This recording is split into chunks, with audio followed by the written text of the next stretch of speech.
Nós temos trabalhado o tema da graça e continuaremos com ele. O Silas trabalhou esse tema semana passada e eu gostaria de trabalhar um pouquinho com vocês mais uma vez hoje.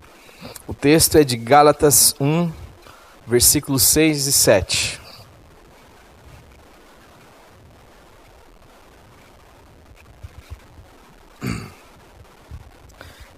Gálatas capítulo 1, versículos 6 e o 7.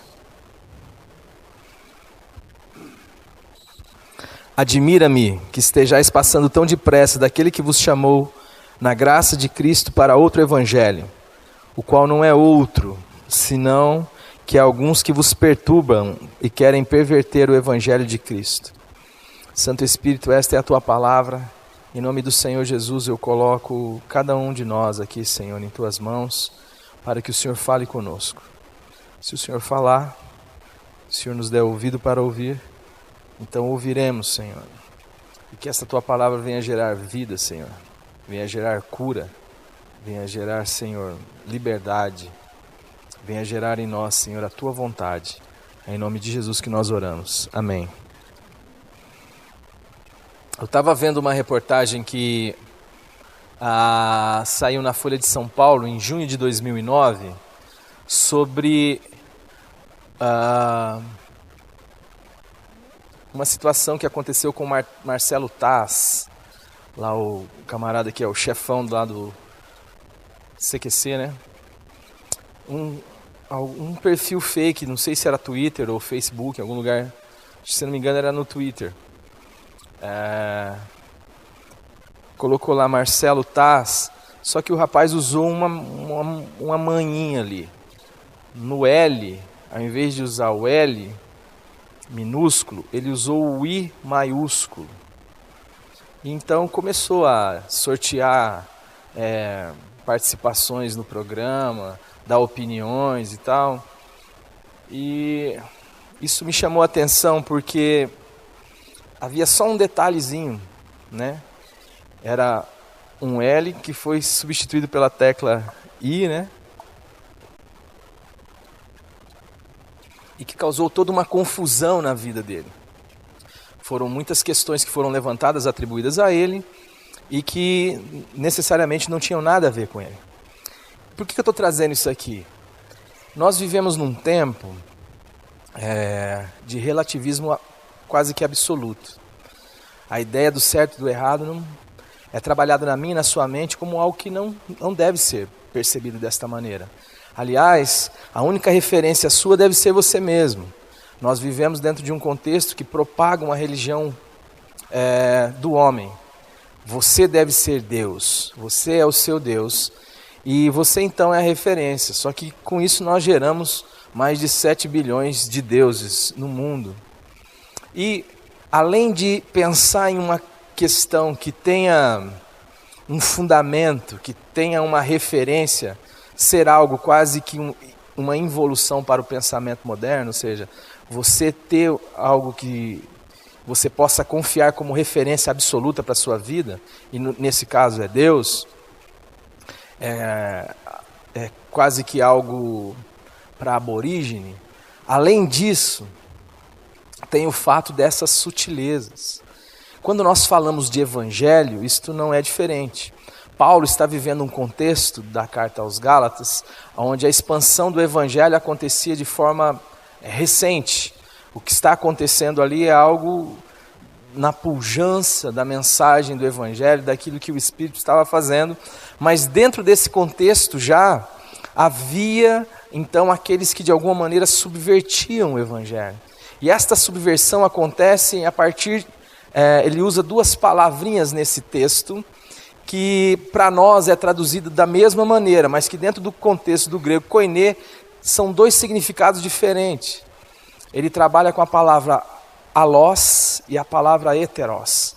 A palavra alós fala quando ele diz assim: admira-me que tão depressa estejais passando daquele que vos chamou na graça de Jesus Cristo para outro evangelho, o qual não é outro, mas há alguns que querem perverter o evangelho de Jesus Cristo. Então essas duas palavras, outro e outro, uma tem o sentido de heteros, aquilo que você quando entra em contato, percebe claramente a distinção. E a outra é o alós, que é outro, porém é carregado de semelhanças. Então, além do fato de que existe sobre nós um peso de um pensamento moderno que diz que você não pode ter nenhum absoluto, ou seja, que você não pode entender nada como definitivo e certo, que isto é para cabeças tapadas, fechadas, para gente burra, tem também as sutilezas daquilo que vem ser parecido, daquilo que não se apresenta de forma clara, honesta e corajosa de identificar-se como o outro. Quando nós falamos de evangelho, das relações espirituais, das relações com Deus e com a sua palavra, isto é o proforme do inimigo das nossas almas. A palavra de Deus vai nos ensinar que o inimigo das nossas almas, ele se transfigura em anjo de luz. Não espere uma honestidade, uma coragem, uma clareza de ninguém chegar diante de você no que se refere à palavra de Deus e aquilo que Deus tem para mim e para você, com o objetivo de enganar você e dizer assim, olha, eu sou o engano. Eu queria dizer para você que eu estou aqui para iludir você. Na realidade, eu sou Satanás vestido de luz. Não espere isto. Sempre que isto se manifesta, do ponto de vista daquilo que nós chamamos de espiritual, ou seja, daquilo que nós falamos de transcendência, de Deus, de relação com Deus, isto aparecerá diante de mim e de você de uma forma sutil, de uma forma que é simplesmente trocar um L minúsculo por um I maiúsculo. Como aconteceu no caso do perfil fake do Taz.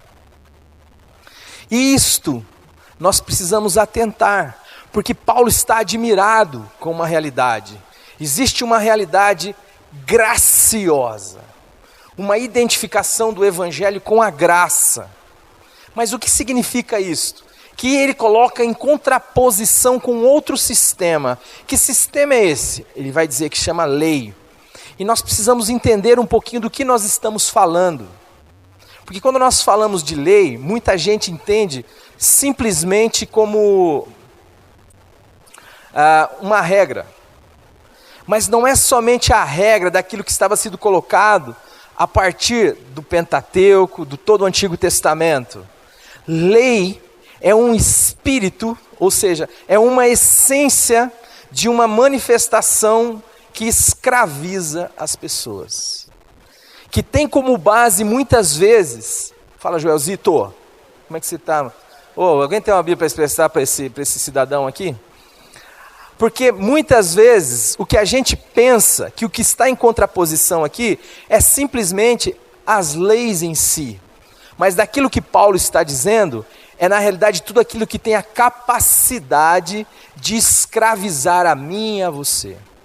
Porque a proposta do evangelho precisa ser graciosa, ou seja, não pode ter condições, porque ela tem o propósito de libertar você. E tudo que tem uma condição te amarra.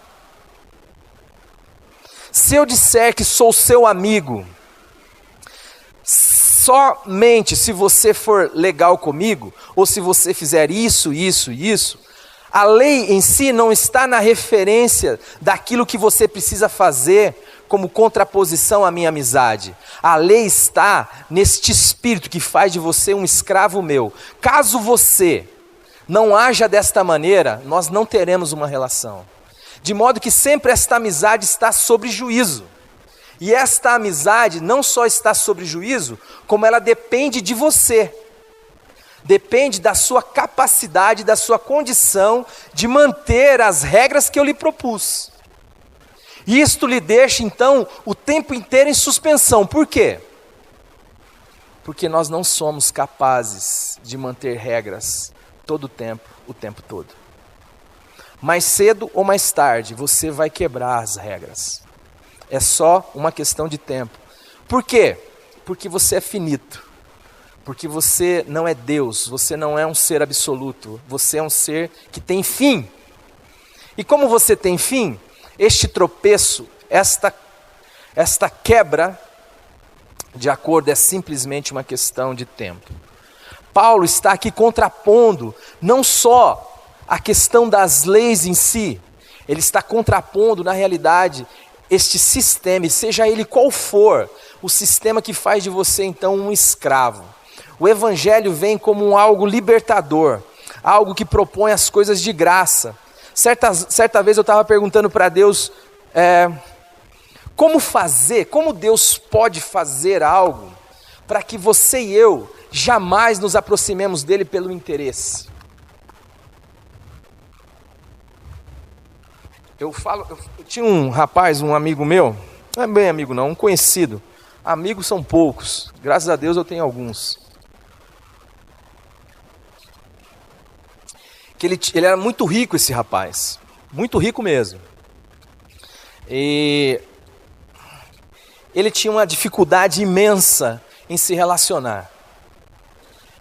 Porque todas as vezes que ele se aproximava de alguém, começava a estabelecer um relacionamento, ele não sabia se aquela moça estava vindo em direção a ele por causa dele, ou se havia ali uma motivação extra, tendo em vista a sua condição financeira abastada.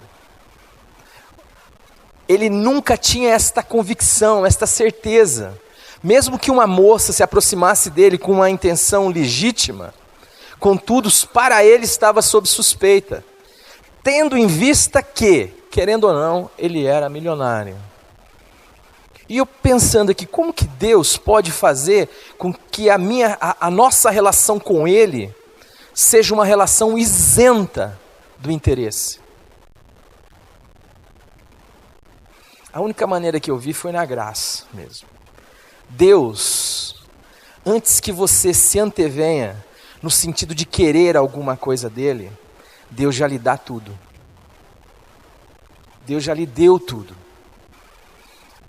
A palavra de Deus vai dizer que aquele que não poupou seu próprio filho, não vos dará juntamente com ele todas as coisas? Só que nós vivemos dentro de um contexto de um outro evangelho, de um outro Deus, que usurpa o nome de Jesus, usurpa o cristianismo, usurpa o que for, que tiver ligação histórica com o Deus que se manifestou no nosso meio em carne, que veio se explicar a nós, algo que para nós é um absurdo, que só pode ser entendido na perspectiva da graça também. Nós estamos enfiados e mergulhados neste outro evangelho que propõe que Deus tem mercadorias interessantes para você, e que Ele é um Deus tão idiotizado, e que não tem nenhuma vontade de libertar os seres humanos dos seus ídolos, e destas potestades que faz com que a gente se escravize, tendo em vista a opinião alheia, tendo em vista a glória humana, tendo em vista a nossa teomania. É um Deus que não tem nenhuma obrigação com a liberdade do ser humano. É um Deus que não se importa de manter o ser humano na sua cobiça, escravizado pela sua ganância pequena, que o faz um ser pior, que faz com que ele pense que Deus é uma oportunidade para ele conquistar os seus desejos pequenos, que faz com que Deus seja um mercador que muitas vezes age com desonestidade por não entregar ou não cumprir o combinado. Por que nós vamos falar de graça? Se você não entender, querido, isto aí é 90% ou mais do que você vê dizendo que é cristão ou que é cristianismo. É um Deus que não age por graça. É um Deus com quem você pode fazer barganhas. É um Deus que não liberta você da sua ganância, não liberta você, mas é um Deus que quer escravizar você, quer aprisionar, tem interesse em manter você com os seus desejos pequenos, com a sua ganância, com o seu desejo de grandeza, para que você recorra a Ele, porque Ele tem a mercadoria que você quer. E você então agora precisa desenvolver mecanismos, e há sempre em toda negociação, em todo comércio, há os atravessadores entre Deus, a sua mercadoria, e o ganancioso fiel. Então nós propomos para você moedas que talvez possam comprar os seus desejos diante daquele que os detém. Então nós colocamos a sua frequência ao culto como algo que pode favorecer ou melhorar a negociação. É colocado por esses atravessadores, vendedores de Cristo e da sua fé, por estes mercadores, que o seu dinheiro, a quantidade que você oferece de dinheiro, pode também facilitar a sua cobiça, ou seja, você alcançar os seus desejos que nunca vão ter fim, porque a partir do momento que você conquista algo, aquilo não lhe satisfaz, você precisa de mais algo, então você fica de campanha em campanha. Então esse ano é a campanha do Israel de Deus, a semana que vem é a campanha dos 418, na outra semana é a campanha de Josué, na outra semana é outra campanha. E você nunca vai ficando satisfeito, porque você permanece escravo de si mesmo, do seu pecado, do seu ser pequeno, do seu ser que não foi liberto, do seu ser que não experimentou nova vida, do seu ser que está afundado no pecado, e que vê em Deus simplesmente uma oportunidade para tentar sorver alguma coisa, que diga para você o seguinte: olha, está valendo a pena, pelo menos por esses 5 minutos agora, eu vou ter gás para continuar vivo. Então aí os testemunhos são desses tipos variados: carro, casamento, saúde, o que você quiser. Por que então é preciso entender o que é graça e o que não é graça? Porque existe um alós e existe um heterós. Porque existe um evangelho parecido, mas que na verdade é totalmente outro. Porque um evangelho 99% verdadeiro é 100% mentira. Mas nós estamos dentro de um processo de tal cozimento que para nós não causa admiração. Hoje, para eu, como pastor, falar um negócio desse, as pessoas que acabam nos ouvindo, muitas delas vão dizer assim: mas esse pastor não pode dizer isso que ele está dizendo. Ele não pode julgar assim os outros, porque existe este espírito que cela, este espírito de Jezabel que mata tudo quanto é profeta. Por quê? Porque se não está certo para você, para o outro pode estar. Gente, eu não vivo a partir de referências pessoais. Para mim existe um absoluto, Deus e a sua palavra. Todo ser que vive com uma referência só em si mesmo é um ser que está perdido. Nós vivemos num mundo onde tem mais de 7 bilhões de pessoas querendo ser a referência de si mesmo. E a proposta do mundo é esta. E quando eu estou perdido, e só tenho eu como referência, eu estou mais perdido ainda. Se tiver uma árvore, um cachorro morto lá, eu já não estou tão perdido assim. Que eu sei que se eu for ali para o lado do cachorro morto, eu vou para tal direção. Mas nós vivemos nesse processo. Fora isso, por que é importante entender o que é lei e o que é graça? Tudo que te escraviza é lei. Paulo vai dizer, quando você vai ler o Gálatas inteiro, e eu tive a oportunidade ali sentadinho de ler a carta rapidinho, ele vai dizer que a lei não é ruim. A lei, aí ele se refere aos princípios estabelecidos na lei de Moisés. Ora, quantos não sabem que dizer a verdade é bom? Quantos não sabem que promover a vida em detrimento da morte é bom? Ou você vai discordar disso? Depende, né? Se você estiver na guerra. Quanto nós sabemos que é bom amar. Nós sabemos de tudo isso. Ele não está falando que a lei em si é má, que a lei em si é ruim. Mas ele está falando quando alguma coisa, ainda que venha com aparência de boa, tem como objetivo a sua escravização, este é o espírito da lei. E a escravização no mundo moderno, ela acontece de várias maneiras. Uma delas é culpa. Culpa fala de dívida. Quando eu devo algo a alguém, eu me sinto culpado. Eu me sinto desconfortável na presença desse alguém. Quando o que a religião exige de mim é uma perfeição que eu não tenho, eu nunca vou me sentir confortável diante de Deus, diante da divindade. Enquanto eu não souber que de fato o sangue de Jesus Cristo, é o que Paulo vai ensinar nessa carta aos Gálatas, depois vocês leiam, foi suficiente para pagar por todos os seus pecados. Que Deus não espera de você perfeição, porque Jesus Cristo é a minha perfeição e a sua perfeição. Porque Deus tratou com dois homens, com Adão e com Jesus. E em Jesus, tudo que Ele é, nós somos. Tudo que Ele fez, nós fizemos. E nós somos chamados a viver hoje por esta fé. A fé daqueles que se identificam com Jesus, não que se identificam com um padrão moral religioso aceitável, não que se identificam com a média evangélica medíocre. Eu não mato, eu não roubo, eu não fumo, eu não falo palavrão, vou na igreja, eu dou o dinheiro. Muito bem, querido. Se não for liberto, não conheceu Jesus.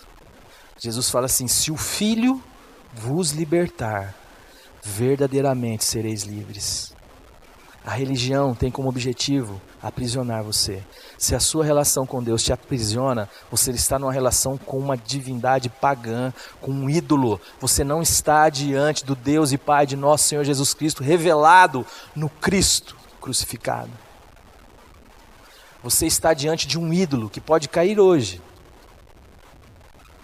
Se a sua relação com Deus é uma relação de culpa, você não está diante do Deus e Pai de nosso Senhor Jesus Cristo. Por quê? Para que você não o buscasse pelo perdão. Estava conversando com o Silas, e o Silas dizendo que hoje existe uma idolatria do céu. As pessoas querem ir para o céu, não importa nem se Jesus estará lá. Isto é relação de interesse, queridos. Você não entendeu Deus como seu Pai. Você não entendeu quem você é. Você não entendeu quem Deus é. Você está achatado pelo sistema. Você acha que a vida é isso que o sistema lhe propõe. Nascer, consumir, reproduzir.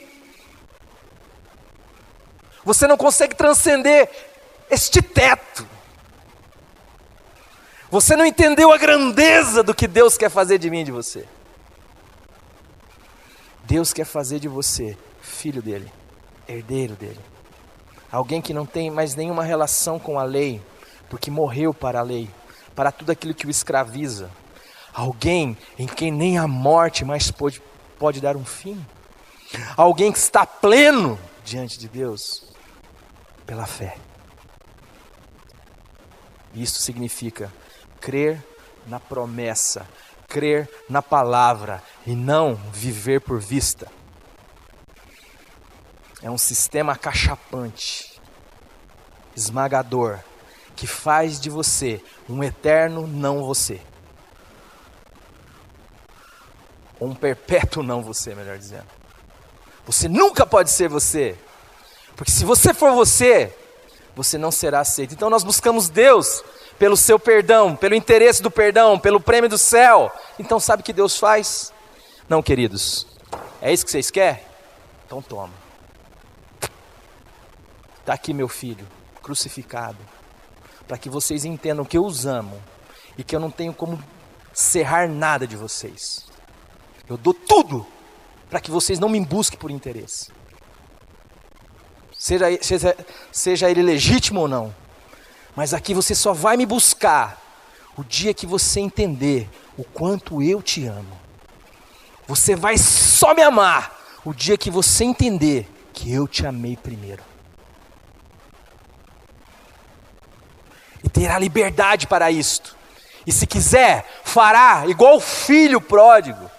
Catará toda esta graça que Deus lhe deu e tentará administrar segundo o seu nariz. E ainda que você acabe comendo alfarrobas de porcos, ou desejando comer as alfarrobas de porcos, se você cair em si, será o melhor dia da sua vida. O Pai não te amarrará nem assim, como não amarrou Adão, como propôs a Adão todas as árvores que estavam no jardim.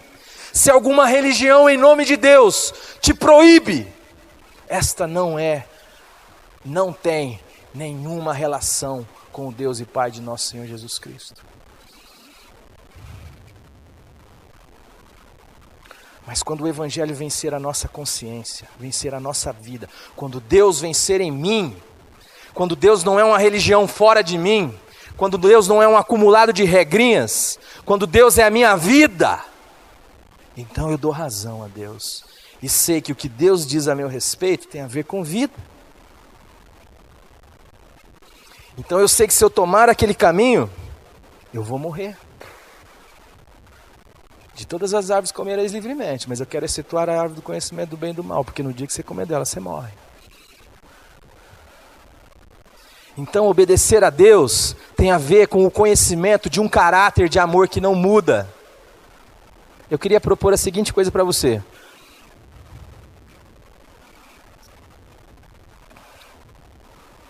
Uma ilustração boba e simples. Alguém que te ama muito, escolhe no seu coração. Está em uma cidade, morando em uma cidade que você não conhece, uma cidade grande, tipo São Paulo. E ele lhe diz o seguinte, quando você chega em São Paulo, você está indo por um caminho, ele fala: filho, não tome este caminho. Este caminho é perigoso. Você o ouve por interesse? Ou você o ouve porque você conhece um caráter de amor em relação a você?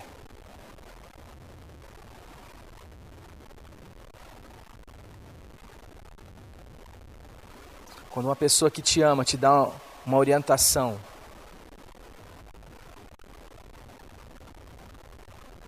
você o ouve porque é uma regra? Porque você é obrigado? Ou porque você entende que conhece, experimentou o caráter dessa pessoa que lhe ama e confia no amor dela por você? Mas por que com Deus é diferente? Porque muito do que nós sabemos de Deus é uma religião. E nós não conseguimos nem perceber o héteros, da diferença absurda que há entre o Evangelho de nosso Senhor Jesus Cristo e este Evangelho proposto por essas denominações várias. Inclusive, muitas vezes, nós não temos a percepção, estamos escravizados, fazemos as coisas por medo, por interesse, por vergonha, por culpa. Olha, que Deus é esse que propõe estes mecanismos como motivadores do seu coração? Este não é o Deus revelado em Cristo Jesus. O Deus revelado em Cristo Jesus diz que, através da sua palavra, se você der o seu corpo para ser queimado, e se você der todos os seus bens aos pobres, e isto não for motivado pelo amor, é como um badalo velho, é como uma lata batido pelo vento, não tem valor nenhum. Quando nós entenderemos que o Evangelho da graça de Deus é aquilo que nos liberta para ser o que Deus nos criou para ser em Cristo Jesus. Quando nós vamos entender que a verdade está para nós, assim como o ar está para a respiração, que dizer a verdade não é uma lei que nos obriga, mas é a minha própria vida. A vida nova que eu ganhei na ressurreição de Jesus. Quando eu vou entender que amar o meu próximo não é um ato de ação social para ser colocado lá nos píncaros da glória da Globo, Ou no Criança Esperança, como aquele que tem uma escolinha de futebol para os pobres lá não sei aonde? Quando eu vou entender que amar ao próximo está para mim, assim como o ar está para a respiração? Porque eu ganhei uma nova vida. Que o fato de eu fazer isto não me faz melhor nem pior diante do Deus e Pai de nosso Senhor Jesus Cristo. Porque Ele já me fez agradável a Ele em Jesus. Efésios 1:6. Quando eu vou entender que amar o próximo faz parte da vida do Filho de Deus, daquilo que deveria ser normal. Quando o meu e o seu perdão deixará de ser uma bola pesada no tornozelo de alguém, dizendo: eu te perdoei quando você fez aquilo comigo, agora você precisa agir assim comigo. E escraviza essa pessoa ao seu perdão, ao invés de entender que o seu perdão é algo que deve ser genuíno e que tem a ver com a sua vida nova recebida em Cristo Jesus. Ninguém está aqui propondo com a graça uma vida de desgraça, mas nós queremos dizer, porque a palavra de Deus nos ensina, que se você quiser viver por esse meio, por esse intermédio da lei, você decai da graça, você se aparta de Jesus Cristo, você começa a viver pelo seu braço, você pode até se tornar um religioso padrão, mas será um religioso que não tem nenhuma verdade dentro de si. Pode ser alguém que fala só a verdade, mas que é uma mentira e que se esconde atrás da verdade, para poder esconder a mentira que é por dentro. Você entende isso que eu estou falando? A sua religião só servirá para te manter escravizado a um ídolo de um Deus sem graça e de um Deus que se compromete com a sua escravidão e faz de você vigilante da liberdade alheia. Aqueles que não passarem no seu padrão serão por você dedurado. Você será um X9 de Deus no máximo. Você será um representante dessa divindade maligna, que está ali só para dizer que aquela pessoa está desadequada, enquanto a carta de Gálatas vai dizer: a vocês que são espirituais, se alguém cair em algum erro, acolhei-o com brandura, repreenda-o com brandura. Mas nós queremos esse sistema. Gente, em nome de Jesus, eu tenho orado ao Senhor e tenho falado para vocês, vai entrar no 7º ano, eu tenho orado ao Senhor para que o Senhor avive a igreja dele nesta cidade. Se o Senhor nos der a oportunidade de fazer parte disso, será uma maravilha. Mas não permita ser cozido em banho-maria. Vocês, diz a palavra, já venceram o maligno. Esta geração pode ser a geração com fôlego de vida, que Deus está dando, com vigor, com saúde, com intrepidez, com gás, para dizer não a esse sistema majoritário que nós vivemos de um Deus sem graça, em nome do Senhor das nossas vidas. Diante dos quais eu tenho vergonha de dizer que sou pastor, porque eles me associam a esta divindade pagã miserável. Por quê? Porque 90% daquelas pessoas que se dizem cristãs se curvam diante deste Deus escravizador e medíocre. E nós vamos ficar calados? O seu gás é para quê? A sua juventude é para quê? Os seus dons e talentos foram lhe dados para quê? Para você dizer assim mesmo? Para você vir aqui ouvir e falar assim: nossa, a pregação do pastor não gostei muito hoje não, daquele lá eu gostei.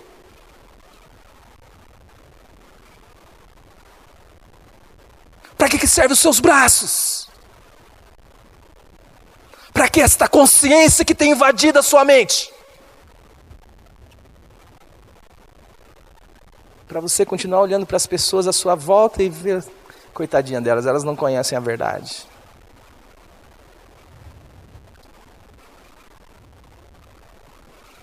quando eu lhes proponho isso, será que eu lhes proponho isso como uma regra?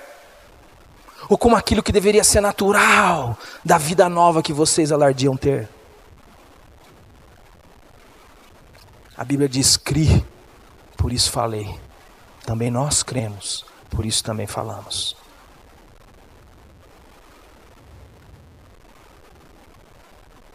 Será que Deus tem te dado tantas coisas, sem jamais tomá-las, para que você não faça nada com medo de perdê-las? Por isso a palavra de Deus vai dizer que os dons e a vocação de Deus são o que, Sandrinho? Irrevogáveis. Deus te deu, está dado, querido. Isso também é graça. Para esse sistema não graça, Deus, mas Deus toma. Então você tem que ficar na corda bamba ali. Opa, eu não li a Bíblia hoje, eu perdi. Opa.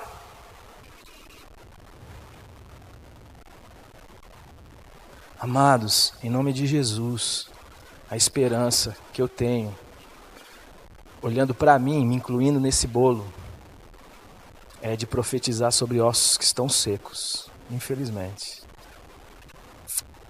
Quando eu olho para a nossa geração, os caras conseguiram acabar com o nosso vigor. Nós servimos a um sistema e dizemos, é assim mesmo. E ele está nos matando.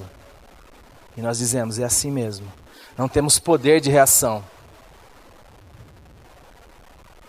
A minha esperança é a mesma esperança do profeta Ezequiel. Profetizar.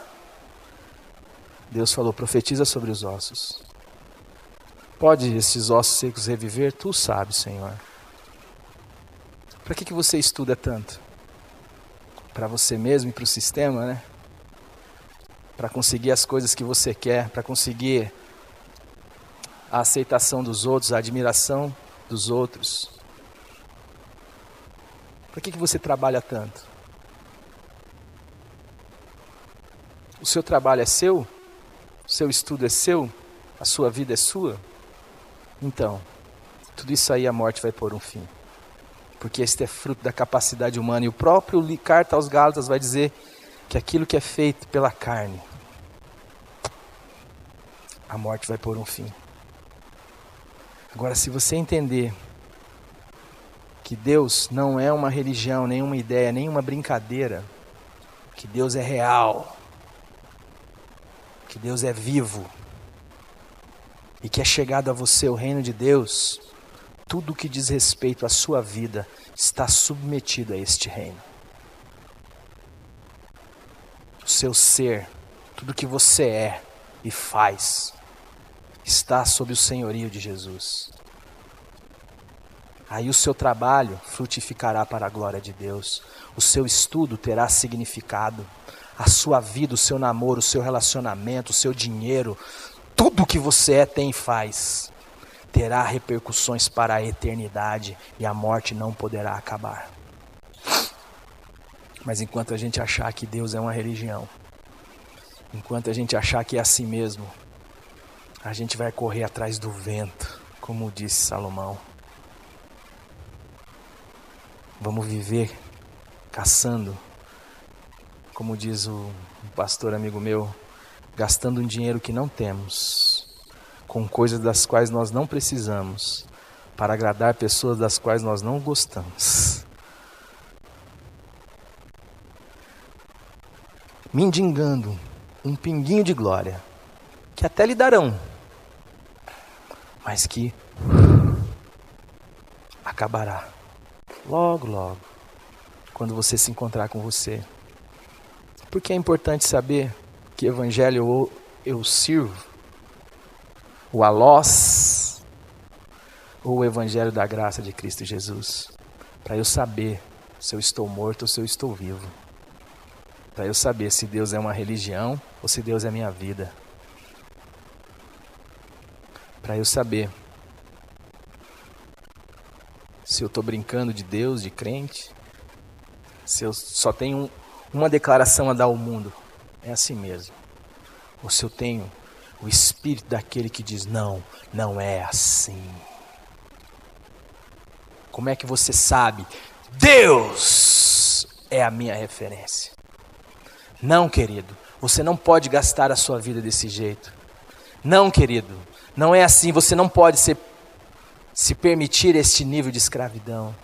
Não, querido, tem uma outra realidade para a sua vida. Não, querido, não é para você viver assim com a sua família. Não é assim que você deve viver com o seu próximo. Não é assim que você deve gastar a sua vida.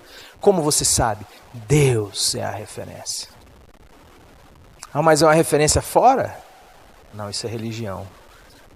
É a minha vida. Quer saber como Deus é? Vem andar comigo. Quantos aqui têm coragem de dizer isso? Sabe por que nós não temos coragem? Porque nós achamos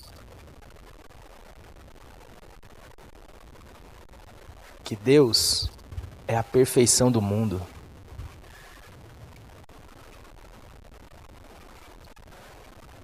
Não entendemos que Deus é amor. E que Deus age em vaso que é de barro, para que a glória seja do tesouro e não nossa. Em Cristo Jesus, nós somos crucificados para esse sistema opressor, mentiroso e falso da religião. E na ressurreição de Cristo, nasceram os filhos e as filhas de Deus, para ser luz nesse mundo, para ser sal nesta terra e para manifestar a vida de Deus e o bom perfume de Cristo, não para ensinar dogmas e religiões às pessoas, mas para ser luz, sal da terra e luz do mundo, para ser perfume de vida para a vida e de morte para a morte. Para aquilo que tem que morrer, morte. Para aquilo que tem que viver, vida. Quantas vezes nós pedimos aqui? As mensagens são todas gravadas.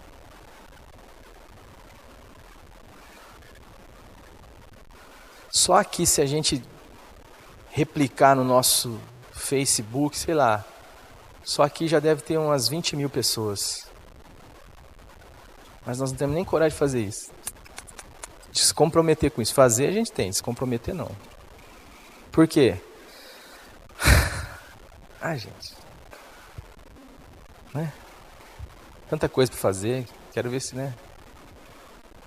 Porque na nossa cabeça nós não entendemos ainda que nós não estamos aqui para brincar de nada.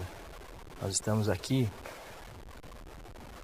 para que em nome do Senhor Jesus o Senhor faça de nós vida. Para que nós entendamos que a nossa missão como igreja tem a ver com anunciar o Evangelho libertador e gracioso de Jesus Cristo, que transforma vidas, não que adestra pessoas. Amém? Pai querido, em nome do Senhor Jesus Cristo, Senhor, eu quero te agradecer por cada pessoa que o Senhor trouxe aqui nesta noite. Que o Senhor, Pai amado, é aquele que gera vida em nós. Que o Senhor gera vida. Que o Senhor gere vida na vida de cada um de nós aqui, no coração de cada um de nós.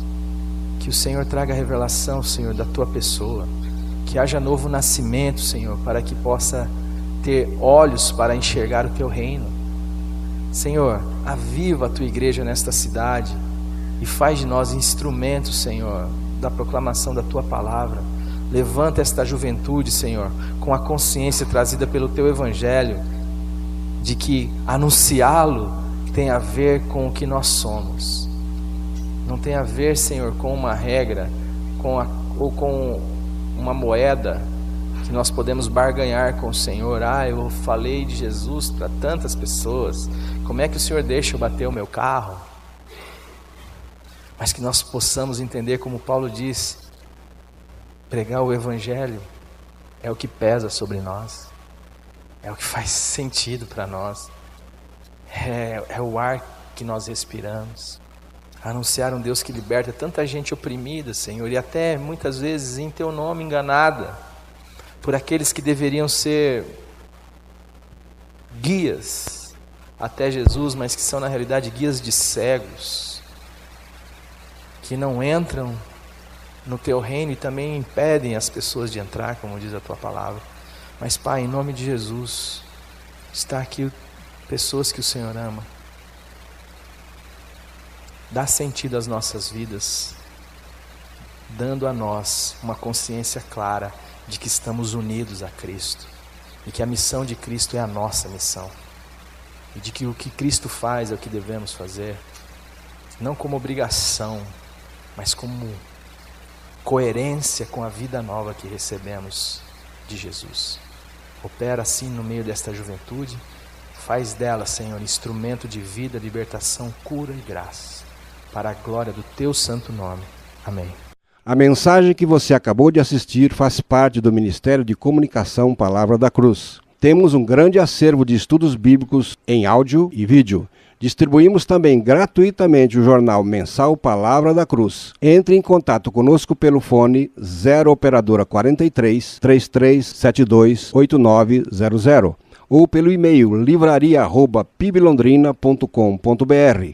Visite-nos pelo site www.livrariapiblondrina.com.br ou acesse www.piblondrina.com.br.